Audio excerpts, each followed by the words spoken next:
नमस्कार। खास कार्यक्रम देश देशांतर में आपका स्वागत है। मैं हूं आरफा खानम शेरवानी। काले धन पर काबू पाने के लिए डीमोनेटाइजेशन या नोटबंदी से शुरू हुई मुहिम अब कैशलेस इकोनॉमी तक पहुंच गई है, यानी कि एक ऐसी अर्थव्यवस्था जहां कैश की जगह डिजिटल तरीके से पैसे का आदान प्रदान हो। हालांकि दुनिया की बहुत सी विकसित अर्थव्यवस्थाओं में इस प्रक्रिया को अपनाया जा चुका है, कामयाब भी रहा है ये प्रयोग, लेकिन भारत में इसको लेकर बड़ी चुनौतियां हैं। सबसे बड़ी समस्या ग्रामीण इलाकों को लेकर है, जो कि भारत की 2/3 आबादी है। बड़ी संख्या में ऐसे गांव हैं जो अभी भी बुनियादी बैंकिंग सिस्टम तक से नहीं जुड़ पाए हैं। भारत के बहुसंख्यक गांव अभी भी इंटरनेट की पहुंच से बहुत दूर हैं और करोड़ों की तादाद में ऐसे लोग हैं जो निरक्षर हैं, यानी कि मोबाइल बैंकिंग या डिजिटल बैंकिंग के लिए दूसरों की सहायता पर निर्भर रहेंगे। ऐसे में क्या हम जाने अनजाने डिजिटल और नॉन डिजिटल के बीच एक खाई पैदा कर रहे हैं, यानी कि दो तरह का भारत बना रहे हैं। एक वो भारत जो कि डिजिटल मामलों से अपनी जान पहचान रखता है और एक दूसरा भारत जो कि नॉन डिजिटल है, जिसको जो ऑफलाइन कहा जा सकता है, जो ऑनलाइन नहीं है।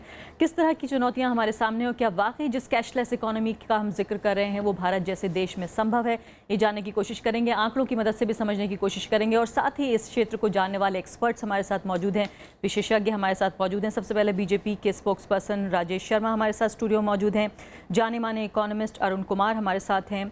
अमरदीप सिंह चीमा हैं, मेंबर हैं national committee for promotion of social and economic welfare, ministry of finance, यानी कि सरकार का रुख भी रख सकते हैं। और ये भी हम जानने की कोशिश करेंगे कि जो इनका खास विभाग है वो किस तरह से इस मामले को देख रहा है। और वरिष्ठ पत्रकार उर्मिलेश भी मेरे साथ स्टूडियो में मौजूद हैं, जो आर्थिक मामलों पर अपनी पकड़ रखते हैं।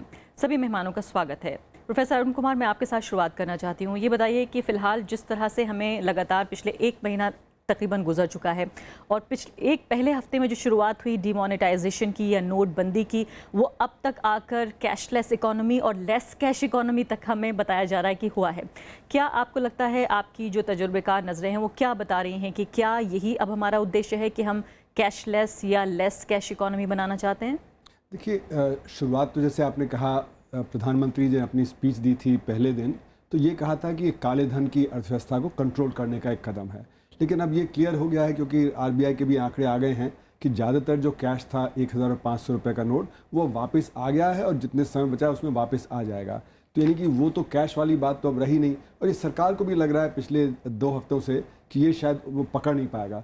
दूसरी बात यह है कि कैश को हमें ये नहीं मानना चाहिए कि ब्लैक इकोनॉमी नहीं। अगर मैं आपकी बात को सही समझ रही हूँ तो आप ये कह रहे हैं कि दरअसल जो काले धन को लेकर, यानी कि जिस उद्देश्य के साथ ये पूरी मुहिम शुरू हुई थी, फिलहाल वो कामयाब नहीं लगता। वो कामयाब नहीं लगता है सरकार को। और ये मैं बताना भी चाह रहा था कि जो काले धन की अर्थव्यवस्था है और कैश, उसमें लिंक बड़ा वीक होता है।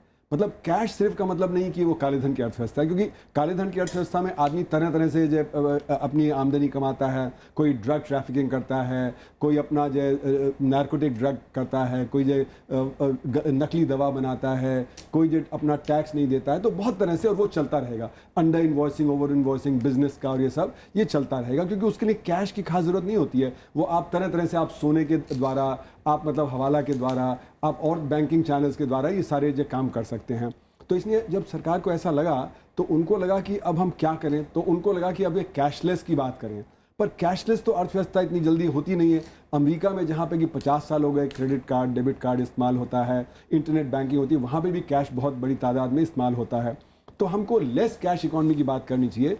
हो सकता है लेस कैश इकॉनमी के फ़ायदे हैं तो वो हो सकता है, लेकिन अभी जैसे आपने बताया कि जो पिछड़े इलाके हैं, जो कमजोर वर्ग हैं, क्या सरकार ने पहले ही सुधार कर लिया? क्योंकि कैशलेस कहते कहते अब लेस कैश पे हम आ गए, तो आपको लगता है कि क्या खुद ही ऑटो करेक्शन जिसे कहेंगे वो कर चुकी है सरकार? उनको भी ये समझ में आ गया कि हम कैशलेस तो नहीं पर लेस कैश की तरफ जा सकते हैं। पर जैसे आपने सही कहा कि एक डिवाइड है, जो डिजिटल डिवाइड है देश में, वो डिजिटल डिवाइड। इससे पहले कि आप आगे बढ़े, दर्शकों को ये भी बता देना चाहेंगे कि कौन कौन से ऐसे देश हैं जो कि बहुत बड़ी तादाद में जो है कैश पर निर्भर करते हैं, और उसमें सिर्फ ऐसा नहीं है कि जो अंडर डेवलप्ड या अविकसित जो अर्थव्यवस्थाएं हैं वो हैं। इंडोनेशिया जो है वो 69% जो है पूरी तरीके से कैश पर निर्भर करता है। भारत ठीक उसके बाद आता है 68% जो है, यानी कि भारत की सोचिए कि आप 2/3 जो अर्थव्यवस्था है वो कैश पर निर्भर करती है। मैक्सिको 57% है, साउथ अफ्रीका 47% है, और चीन जिसको माना जाता है कि दुनिया की सबसे उभरती है, सबसे बड़ी अर्थव्यवस्थाओं में से एक हो रहा है, वो 45% जो है कैश पर निर्भर करता है। प्लीज कंटिन्यू करिए। देखिए, ऐसी भी बात है कि जैसे कहा जाता है कि जीडीपी का कितना प्रतिशत कैश में है ना, तो वहाँ पे देखा गया कि जापान में ज़्यादा है, भारत से भी ज़्यादा है, अमेरिका में कम है। लेकिन ये भी बात है कि अगर आप काले धन की अर्थव्यवस्था को और सफ़ेद धन की अर्थव्यवस्था को दोनों को मिला लें तो अमेरिका और हमारे भारत में जो कैश का हिस्सा जीडीपी का वो इतना ज़्यादा फर्क नहीं है। तो इसलिए ये कहना कि हम लोग कहीं कैशलेस हो जाएंगे तो उससे कहीं जो ब्लैक इकॉनमी पे असर हो जाएगा या कहीं हमारी एफिशिएंसी जो एकदम से बढ़ जाएगी, ये एकदम से नहीं होने वाला है। इसमें समय लगेगा और ये हैबिट्स पे डिपेंड करता है कि आप किस समय क्रेडिट कार्ड, डेबिट कार्ड और कैश यूज करेंगे, वो हैबिट पे। तो मैंने अमेरिका में देखा, लोग अपने करेंसी भी रखते हैं, 10-10 क्रेडिट कार्ड, डेबिट कार्ड भी रखते हैं और ये समझ नहीं आता कब वो एक चीज इस्तेमाल करते हैं कब दूसरी। वो हैबिट होती है, ये हैबिट धीरे धीरे बदलती है, वो तुरंत नहीं बदलेगी। हो सकता है कि आज के प्रेशर में जहां कैश कम है, कुछ लोग इस्तेमाल करना शुरू करें, ज़्यादा करें, लेकिन जैसी अर्थव्यवस्था में कैश हो सकता है कि 6 महीने, 8 महीने, 10 महीने बाद कैश की पूर्ति हो जाए तो फिर दोबारा वही हैबिट इस्तेमाल होगी। दूसरी बात ये कि कैश को हम इकोनॉमी से खत्म नहीं कर रहे। हम तो 2000 रुपए का करेंसी नोट भी इंट्रोड्यूस कर दिया है। तो जब आपने बड़ी करेंसी का नोट इस्तेमाल करना अलाउ कर दिया है तो उसका भी एक अपने आप में असर पड़ेगा। इस समय तो 2000 का नोट सर्कुलेट नहीं हो रहा है ज्यादा, क्योंकि लोगों को जो लगता है कि उससे हम क्या खरीदेंगे और छोटे नोटों की शॉर्टेज है, तो अभी तो होर्डिंग चल रही है। अभी तो लोग जो कैश को दबा के बैठे हुए हैं। तो ये जो हैबिट्स हैं, ये हैबिट्स बदलेंगी, लेकिन किस दिशा में बदलेंगी अभी कहना बहुत मुश्किल है। चीमा जी बताइए, फिलहाल कि जिसको एक चुनौती माना जा रहा है, क्या इसको एक अवसर भी माना जा सकता है कि क्या वाकई ये एक मौका भी है भारत के लिए कैशलेस होने का या लेस कैश होने का? ये मौका तो ज़रूर है, एक इनिशिएटिव अच्छा था, लेकिन अभी ग्रास रूट लेवल पे इसकी तैयारी उतनी नहीं थी। ये जो पहले हो गया, अब हमारे 6.5 लाख के पास गांव हैं, वहाँ तक रूरल इकॉनमी है जिसमें इतना कैश डेली नीड्स के लिए चल रहा था लोगों के पास, उसको अभी आप मेन इकॉनमी में कैसे ला पाएंगे, ये तैयारी पूरी नहीं हो पाई थी। ये शुरुआत ज़रूर हो गई, देश में एक चर्चा हो गई कि ये काले धन के खिलाफ एक कार्रवाई है, लेकिन इसके साथ जो एसोसिएटेड इफेक्ट्स है उसका बहुत ज़्यादा अब उभर के सामने आ रहा है। इसमें बहुत सारे फैक्टर्स थे, लिटरेसी, इलेक्ट्रॉनिक सिस्टम का वहाँ तक पहुँच पाना, लोगों को इसके बारे में जानकारी देना और उनका व्यवहार बदलना। सबसे पहले उनकी आदत की भी बात थी। अभी भी हम कैश इकॉनमी है, ये अभी बहुत सारा लंबा समय लगेगा इसको बदलने में, क्योंकि जब तक कैश है आपके पास, प्लास्टिक मनी है यहाँ पे अगर चल भी रही है, कोई पता नहीं है किस टाइम ये चलेगा नेटवर्किंग के ऊपर कि नहीं चलेगा। शुरुआत जरूर अच्छी है, बट इसका बहुत लंबा समय बल्कि हैरानी की बात तो यह है कि यहाँ सेंट्रल दिल्ली में बैठे हुए इस दफ्तर तक में इंटरनेट की जो है अवेलेबिलिटी नहीं है। बड़ी मुश्किल से यहाँ इंटरनेट आता है। फ़ोन पर बातचीत कितनी मुश्किल है। सेंट्रल दिल्ली का हम जिक्र कर रहे हैं, यानी कि इससे बेहतर जगह ढूंढना शायद पूरे भारत में मुश्किल हो। लेकिन इंटरनेट की ये स्थिति है और उसके बाद पूरे तरीके से हम इंटरनेट पर जो है निर्भर कर रहे हैं। क्या ये सही है निर्भरता? नहीं, ये समय लगेगा इसको सुधरने के लिए। अभी तो एक इंटरनेट कनेक्टिविटी है, उसके बाद इसकी फॉर्जरी की बातें होंगी, इसके बाद साइबर क्राइम की बातें होंगी, मिस रिप्रेजेंटेशन की बातें होंगी, फॉर्जरी होगी, बहुत सारे काम आएंगे। इन सब के लिए सरकार ने जरूर ध्यान रखा होगा इसके बारे में, अब तो यही कह सकते हैं इस समय। लेकिन ये एक अवसर था, लेकिन अब 1 महीना आज गुजर गया है, अभी इस अवसर को देख रहे हैं कि वो अवसर कार्यकुशलता में इतना नीचे नहीं नजर आ रहा। उर्मिला जी, बहुत हैरानी की बात यह है कि हम उन दिनों में जो है कैशलेस इकोनॉमी की बात करें जब अभी पूरी दुनिया में जो है इस तरह का फ्रॉड पकड़ा गया है, जहां बड़ी तादाद में जो है वो क्रेडिट कार्ड्स या डेबिट कार्ड्स जो है लोगों के बनाए गए या उनके पैसे निकाले गए। अभी SBI ने कई हज़ार की तादाद में जो है लोगों के डेबिट कार्ड्स जो हैं वो कैंसिल किए हैं। ऐसे दौर में यानी कि इतने असुरक्षित हमारी इंटरनेट बैंकिंग की दुनिया है और हम जिक्र ये कर रहे हैं कि हम डिजिटल इंडिया के ज़रिए पूरी तरीके से कैशलेस या लेस कैश इकोनॉमी बनाएंगे।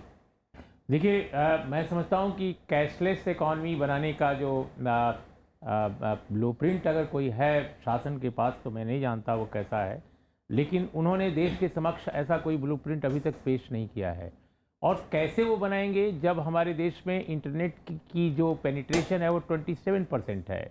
पब्लिक जो प्राइवेट सेक्टर की कुछ कंपनियां वो दावा करती हैं 34%, लेकिन जब अखबारों के सर्कुलेशन और उनकी रीडरशिप को लेकर परस्पर विरोधी दावे होते हैं, तो इंटरनेट एक्सेस और इंटरनेट पेनिट्रेशन को लेकर तो होना बिल्कुल संभावित है। तो ऐसे में जिस देश में 27% के आसपास, 30% के आसपास इंटरनेट पेनिट्रेशन है, वो कैसे आप बनाएंगे, पहली बात। दूसरी बात की ये बात सही है कि कैशलेस होने के लिए और भी प्लेटफॉर्म्स और भी तरीके ईजाद किए गए हैं, लेकिन वे सभी जो तरीके ईजाद किए गए हैं उनके लिए भी अगर देखा जाए एक आधारभूत संरचना होनी चाहिए। आप एक ट्राइबल इलाके में या सुदूर इलाकों में जहां लोगों के अंदर शिक्षा उतनी नहीं है, जहां उतनी ज़्यादा जागरूकता नहीं है, आप कैसे कार्ड से और पेटीएम से या इस तरह के और जो तरीके हैं स्वाइप मशीनों से कैसे ये काम लेंगे। तो मुझे लगता है कि ये काफ़ी हद तक एक काल्पनिक ये बात है, आधारभूत ढांचा आपके पास नहीं है, आप इंटरनेट पहुंचा भी दें, बिजली नहीं है जिस देश में इतने सारे सुदूर के इलाकों में, दिल्ली में बैठ के बहुत आसानी से सोचा जा सकता है इस तरह की बात, लेकिन मैं समझता हूं कि ये व्यावहारिक नहीं है। आप देखिए एसडीआई का ही मामला, जो ह्यूमन डेवलपमेंट इंडेक्स है, उसमें हम 130वें नंबर पर हैं भाई, और जिस स्वीडन को हम अपना मॉडल बना रहे हैं कैशलेस इकोनॉमी का, वो 14वें या 16वें नंबर पर है। 94.8% के आसपास वहां इंटरनेट पेनिट्रेशन है, वहां पे 9-10% के आसपास वो लोग हेल्थ पे खर्च करते हैं, पूरी तरह हेल्थ केयर उनका मुफ्त है, उनका एजुकेशन पूरी तरह मुफ्त है। जिस देश में एजुकेशन और हेल्थ दोनों में लूट तंत्र इस समय कायम हो, हमारे जैसे देश में जहां निजी सेक्टर्स लगातार लूट मचाए हुए हों, और वहां पर आप कहते हैं कि हम स्वीडन जैसी इकोनॉमी कर लेंगे, स्वीडन जैसी सोसाइटी खड़ी कर लेंगे, मुझे तो कई बार ये बहुत ही हास्यास्पद लगता है। और धन्य है इस देश। जी, आप क्या ये कह रहे हैं कि हमारी प्राथमिकताएं ठीक नहीं है, या ऐसा संभव नहीं है कि जो पैरेलल बैटल जिसे अंग्रेजी में कहा जाता है कि लगातार अलग अलग स्तर पर अलग अलग लड़ाइयां लड़ी जाएं? बिल्कुल, मैं मानता हूं कि पैरेलल बहुत सारी चीजें हो सकती हैं, और एक अचीव होंगी, एक अभी डिलेड होंगी, ये सब चलता रहता है डेवलपमेंट में। लेकिन हमारा ये कहना है कि अभी जो बेसिक समस्याएं हैं आप उनको एड्रेस नहीं कर, आपके पास साइबर क्राइम के लिए कानून नहीं है, आपके पास इतने बड़े फ्रॉड हो रहे हैं, बहुत सारे डेबिट कार्ड और क्रेडिट कार्ड के नाम पर। अभी हमारे एक दोस्त आज सुबह बता रहे थे कि 70,000 रुपए उनके लूट लिए गए, और आज तक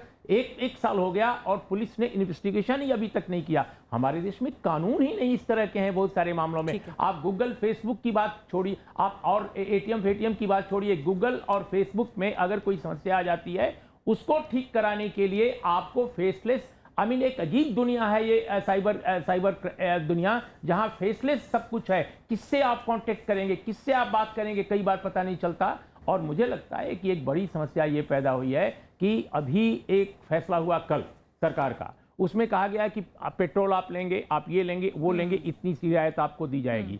आप कॉन्स्टिट्यूशन का ये तो घोर उल्लंघन है।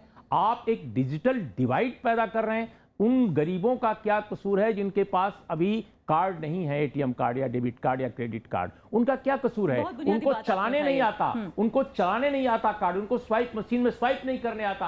आखिर किसका कसूर है? इस देश के हुक्मरानों का कसूर है जो सन 47 से लेकर आज तक उनको शिक्षित नहीं कर सके, उनको सभ्य नहीं बना सके। सभ्य विद इन द कोर्ट कह रहा हूं, क्योंकि जो पढ़े लिखे लोग हैं अपने को सभ्य मानते हैं और उनको असभ्य मानते हैं, तो मैं ये उनकी बात में कर रहा हूं। लेकिन मेरा ये कहना है कि इस तरह से भारत के संविधान की भावना के साथ ये खिलवाड़ है कि आप कहें कि कुछ लोगों को हम रियायत देंगे, कुछ लोगों को नहीं देंगे। कमाल है, सिर्फ इस आधार पर कि उनके पास कार्ड है, उनके पास कार्ड नहीं है। चलिए, बहुत महत्वपूर्ण, बहुत बुनियादी सवाल उमेश जी आपने उठाए हैं। दोनों मेहमान जहां यहाँ पर बैठे हुए हैं वो भी बहुत ज़्यादा इस बात से कन्विंस या सहमत नजर नहीं आते। राजेश शर्मा, मुश्किल सवाल आपका पीछा कर रहे हैं। सबसे पहले ये बताइए कि क्या हमारी प्राथमिकताएं ठीक नहीं है? जो स्वीडन का हम जिक्र कर रहे हैं, उमेश जी ने जिक्र किया है, क्या वाकई ऐसे देश में जहाँ करोड़ों लोग अभी भी भूखे सोते हैं, इस बात से ना आपको असहमति होगी ना यहाँ किसी और को, कि वाकई जिनके सर के ऊपर छत नहीं है, स्वास्थ्य की स्थिति, शिक्षा की स्थिति आप देखें, क्योंकि जाहिर है जब हम डिजिटल इंडिया का हम जिक्र करें तो एक शिक्षित समाज प्री कंडीशन है उसकी, कि यानी वो लोग जो कि खुद अपना बैंकिंग कम से कम कर पाते होंगे, मोबाइल से इंटरनेट से जुड़ पाते होंगे, कम से कम हम ये पहले से सोच के रख रहे हैं कि हमारा भारत ऐसा हो चुका है। मैं पहले एक चीज़ कहना चाहूँगा कि भारत एक आज देश में, वर्ल्ड में सबसे तेज़ी से ग्रो करने वाली इकोनॉमी है, इससे कोई डिनाई नहीं कर सकता। आज के दिन अगर हम रॉबस्ट सिस्टम के साथ में अगर कुछ रिफॉर्म, इकोनॉमिक, सिक्योरिटी और पॉलिटिकल लेके आते हैं तो वो डेफिनेटली उसका फ़ायदा हमें मिलेगा। दूसरी चीज़ मैं ये कहूँगा कि इस चीज़ का, डिजिटलाइजेशन का 1 महीने के अंदर में लोग कहते हैं कि कोई फ़ायदा हमें मिला नहीं, पर मैं कह रहा हूँ रुपए कार्ड का यूज़ बहुत तेज़ी से बढ़ा। रुपए कार्ड को जो पहले 3.85 लाख लोग एक दिन में यूज़ करते थे, उसकी जगह 15 लाख लोग यूज़ करने लगे। एक आप देखिए पॉइंट ऑफ सेल POS, उसको तो आप मान ही नहीं सकते। 50 लाख रुपए का जो वहाँ दिन में ट्रांजैक्शन होता था, वहाँ से 98 करोड़ का ट्रांजैक्शन एक महीने में होने लगा। जब लोगों को लगा कि ये जरूरी बन गया है तो लोग उसको करने लग गए। सिर्फ 1 महीने में चेंज आया है वो मैं बताऊंगा। ई वॉलेट पे अगर 17 लाख ट्रांजैक्शन थे, 63 लाख ट्रांजैक्शन, हर चीज में एक ड्रास्टिक इंक्रीज रही है। उसके साथ गवर्नमेंट भी इन चीज के प्रावधान देख रही है। जैसा इन्होंने कहा कि डिजिटलाइजेशन के लिए कुछ शॉप्स देने के बारे में सभी कोई कहते हैं कि कोई डिजिटलाइजेशन का फायदा हो लोगों को, तो डिजिटलाइजेशन के फायदे के लिए ये सारी चीजें करी गई, जिसके के अंदर अगर आप टोल टैक्स देते हो तो आप उसमें 10% का आपको रियायत मिल रही है। अगर आप रेलवे के अंदर कैटरिंग में खाना खाते हो, अगर आप अपने वहाँ रिजर्वेशन रूम का करते हो, ये सारी चीजों में आपको 5% का फायदा मिलता है। ऐसे कई टाइप की चीजें, इंश्योरेंस में आपको फायदा दिया गया, सर्विस टैक्स 2000। लेकिन मैं चाहती हूँ आप इस बात का जवाब भी जरूर दें। जो हमारे वरिष्ठ पत्रकार उमलेश जी यहाँ बैठे हुए, उन्होंने बहुत बुनियादी सवाल उठा दिया है कि कैसे आप एक व्यक्ति को जो है उसका प्रिविलेज छीन सकते हैं, उसको ज्यादा प्रिविलेज बना सकते हैं कि उसके पास चूंकि कार्ड है, वो इस्तेमाल कर रहा है, वो पढ़ लिख सकता है, तो उसके ऊपर जो है दूसरे इंसान को बेहतरी कैसे हासिल हो सकती है, ये बुनियादी सवाल पूछ रहे हैं। आज इस चीज को बहुत प्लान वे से इस सरकार ने किया। सबसे पहले जनधन के अकाउंट खोले, उसके बाद रुपए कार्ड लोगों तक पहुंचाए, और आज के दिन जो आप ये चीज देखिएगा, टैक्स नेट बढ़ाना है, कार्ड नेट बढ़ाना है, डिजिटल नेट बढ़ाना है, इस तरीके से ये सारी चीजों का एक अगर नेटवर्क इस देश में बढ़ना है वो इसी जरिए से होगा। मैं दूसरी चीज इनको जोड़ूंगा, आज सबसे बड़ी प्रॉब्लम है अनऑर्गेनाइज सेक्टर में जो तनख्वाह दी जाती है उसके अंदर में मिनिमम वेजेस हम नहीं देते हैं। हम उसमें जितने लोग होते हैं उसमें हम मैक्सिमम लोगों को मिनिमम वेजेस नहीं देते हैं, उनको हम अकाउंटेड ही नहीं दिखाते हैं, उनको हम पीएफ नहीं देते हैं। ऐसी सारी चीजें डिजिटलाइजेशन होते ही वो सारे जो आज भारत का बहुत बड़ा तबका जो अनऑर्गेनाइज सेक्टर में है उनको ये फायदा मिलेगा, उनको मिनिमम वेजेस मिलेंगे, उनको पीएफ दिया जाएगा, उनको बाकी जो भी चीजें बुनियादी सुविधाएं हैं वो डेफिनेटली मिलेंगी। मैं ये चीज जरूर ऐड करना चाहूंगा। एक लाइन में एक सवाल जानना चाहता हूं, एक जवाब, मतलब मैं ये नहीं कर रहा हूं कि आप इसका जवाब दें, लेकिन जो भी आप सोचते हो आप हमें बताएं कि आपकी पार्टी भारत की सबसे बड़ी पार्टी है, विश्व की भी सबसे बड़ी पार्टी है, लेकिन क्या आपकी पार्टी चेक से या कार्ड से चुनाव के लिए फंड लेती है या लेगी? और दूसरी बात कि जो व्यय करते हैं चुनाव में, क्या वो कार्ड से, क्योंकि कार्ड आपके पास है, आपकी पार्टी के पास, क्या, या केवल आपकी पार्टी की बात नहीं है, सभी देश की पार्टियों के बारे में है, क्या इस तरह का आप इकोनॉमिक रिफॉर्म्स कर चुके हैं, दुनिया भर के रिफॉर्म्स आप कर चुके हैं, आप इलेक्टोरल रिफॉर्म्स क्यों नहीं करते कि आप भी ट्रांसपेरेंट हों लेने में और देने में?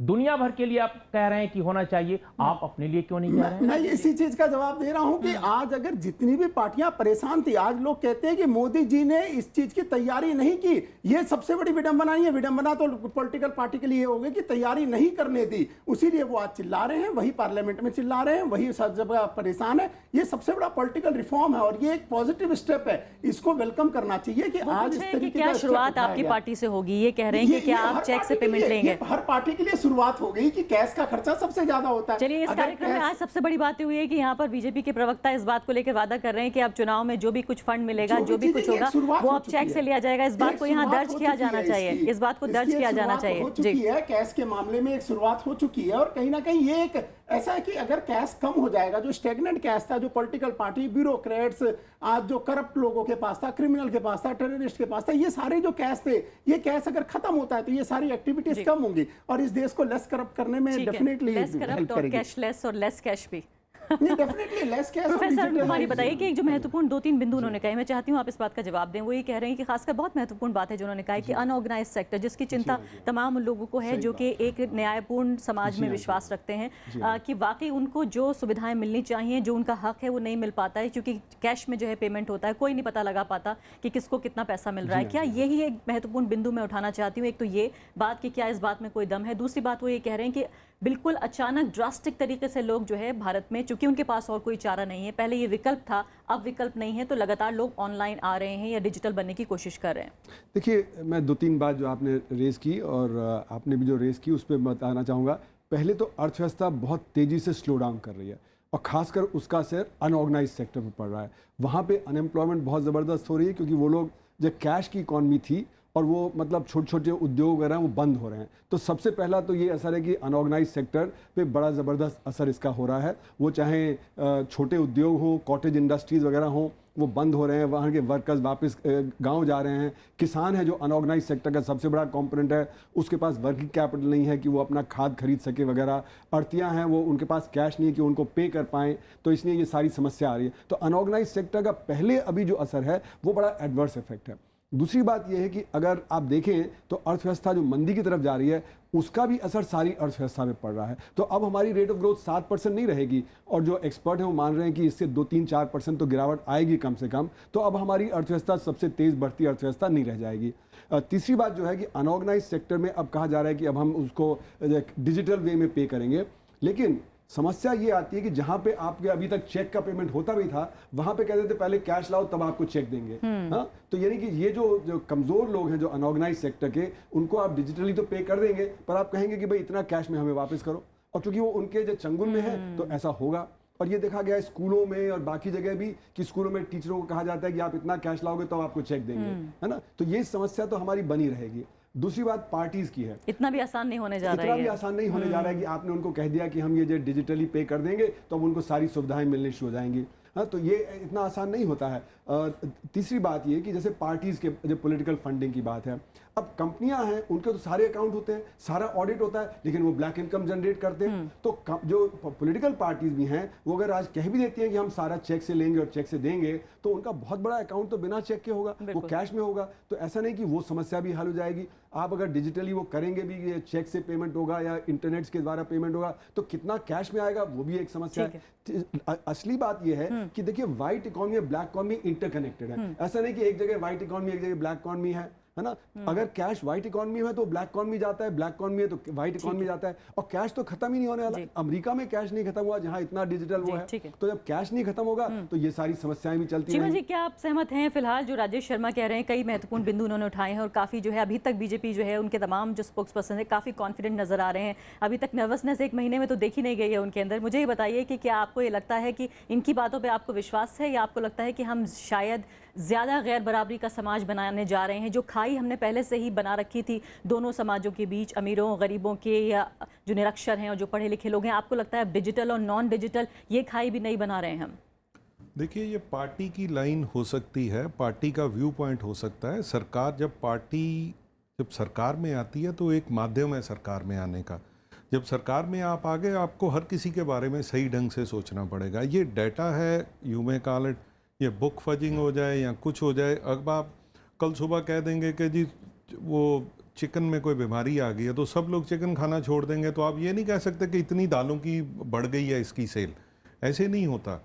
ये एक दिखाने, मन बहलाने के लिए एक ख्याल अच्छा है, ये ऐसे बात बनेगी नहीं। ये जो डिवाइड बढ़ रहा है वो एक अलग बात है। डिवाइड के बाद वो हीन भावना लोगों में आ रही है कि उसके बाद ये क्लास वार बनने वाली बात हो रही है।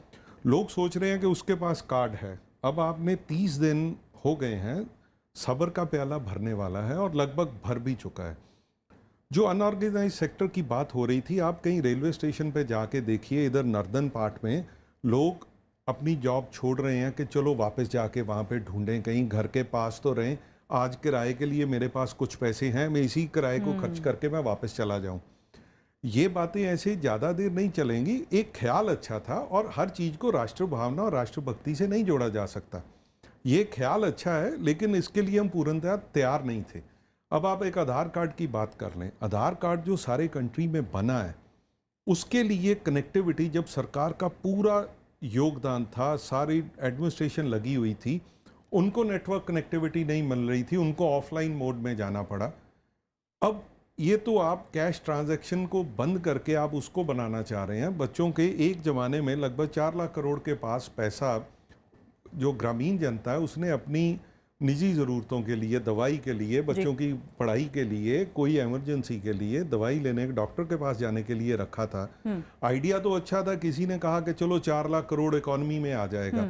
जो हर किसी गृहिणी ने या किसी गरीब आदमी ने अपनी इमरजेंसी के लिए पैसा रखा, वो तो काला धन नहीं है। बिल्कुल सही बात। और जो डिजिटल डिवाइड बढ़ रहा है, अभी 3 से 4% लोगों के पास जो ईमेल है, अब उसके पास जाएंगे आप, गांव में किसके पास ईमेल आएगा? अभी हमने ग्राम सुविधा यानी सेंटर मजबूर आदमी और मजबूर हो जाएगा, आप ही कह रहे हैं। माफ कीजिएगा, समय मेरे पास बिल्कुल समाप्त हो गया, 20 सेकंड जी। मैं एक चीज जरूर कहूंगा, ऐसा कि किसी भी ईमानदार को प्रॉब्लम नहीं आएगी। मैं एक चार्टर्ड अकाउंटेंट भी हूं। अगर किसी आदमी ने भी अगर अकाउंट में जमा किया और वो उसका अकाउंटेबल मनी हो, कितना भी अमाउंट जमा करे, उसको उसका जवाब दे सकता है। लेकिन आधे भारत के पास अकाउंट नहीं है, आधे भारत के पास। दूसरी एक चीज, निकालने की अवधि भी डेफिनेटली बढ़ेगी, अमाउंट भी बढ़ाया जाएगा, वो तो विद टाइम डेफिनेटली बढ़ना। दूसरी चीज जो इसलिए मैं कहूंगा कि ये सारी चीजें, अगर टैक्स नेट इससे बढ़ेगा, आज अगर आपने देखा होगा कि पैन कार्ड अप्लाई करने की बहुत बड़ी एक तादाद बढ़ी है पिछले 1 महीने में, तो इस तरीके से पैन कार्ड अगर बढ़ेंगे, देश में टैक्स कर देने वाले लोग ज्यादा आएंगे। पिछले साल ही टैक्स ज्यादा कलेक्ट हुआ और इस साल बहुत ही ज्यादा कलेक्ट होगा, तो ये जो टैक्स होगा ये कल्याणकारी योजनाओं में खर्च होगा, गरीबों के लिए खर्च होगा, किसानों के लिए खर्च ठीक, होगा। उसी तरह जो लग रहा था कि 5 लाख रुपए जो है काले धन के आ जाएंगे, ठीक उसी तरह 35,171 करोड़ रुपए अभी पार्लियामेंट से पास कराए गए हैं, जो कि अभी एडिशनल एक्सपेंडिचर के लिए 4,000 करोड़ रुपए अभी एक आपके मनरेगा के लिए एक्स्ट्रा पास कराए गए, और 3,098 करोड़ रुपए अभी एक कृषि कल्याण सेस का आपके सारे दावों को जनता परखेगी और हम इस कार्यक्रम को तो फिलहाल खत्म करना होगा, लेकिन ये बहस जरूर जारी है। फिर हम एक नए एपिसोड के साथ आएंगे और चर्चा करेंगे। फिलहाल अभी के लिए इतना ही, नमस्कार।